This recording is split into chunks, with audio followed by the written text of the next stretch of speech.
South African President Cyril Ramaphosa led the weekend Freedom Day celebrations in Pretoria, commemorating the 30th anniversary of the elections that ended apartheid. VOA's Paul Ndiho spoke to Kenneth Mwenda, professor of law at the University of the Western Cape in South Africa, to provide more perspective on the post-apartheid era in South Africa. There's a lot of excitement, I think. These are going to be defining elections for ANC especially.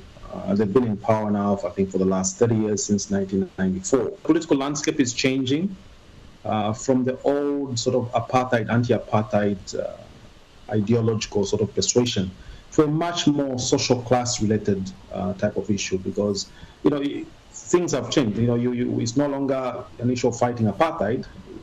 We are past that. Like in many African states, when we move from colonialism, you can't be talking the colonial sort of language 30 years after independence. So the same thing in South Africa. It's expected. So there are issues of social class divisions, the haves and have-nots, not just the whites and blacks, but the haves and have-nots. Because in the have-nots, you also find the white, the coloreds, and the Asians. So it's more of a social class issue now that has to be addressed. When you talk about political empowerment and economic empowerment, there is a very, very big disconnect. From you being on the ground, you teach there, you've gone back and forth to South Africa. What's your take on that? Question of redistribution of wealth in the country, job creation. There's a lot of unemployment, crime, and so forth. And also the issue of land reforms, which has to be tackled in a very sensitive manner. You don't want to sort of go the Zimbabwe way. You need to find sort of middle ground where, in terms of how you do this. So those are some of the vexing questions if ANC were to win the elections. But even so, I think ANC may not get an outright majority as has been in the past. The demographics are changing. We've got many young people who were born after apartheid. Okay, so they can't relate to the apartheid song that well compared to the older generation.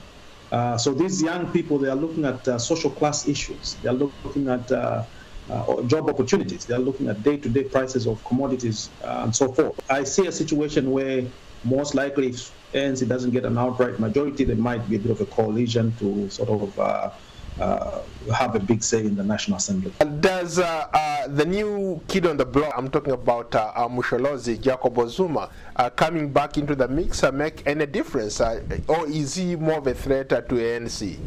He has had some successes. He's won a number of cases, especially trademark intellectual property rights issues regarding the name Umkhonto weSizwe and the symbol, the trademark symbol that they use and so forth. He's won those cases, and also there was a case where there was a question of whether he could actually stand. And, again, Umkhonto weSizwe won that case. So I think he's in a good position. However, he came out of ANC. And the fact that you sort of came out of a ruling party might have its own telling on how far you can go. But that said, he still has a lot of support in the KwaZulu-Natal region, which is his home base. It's a relatively new party.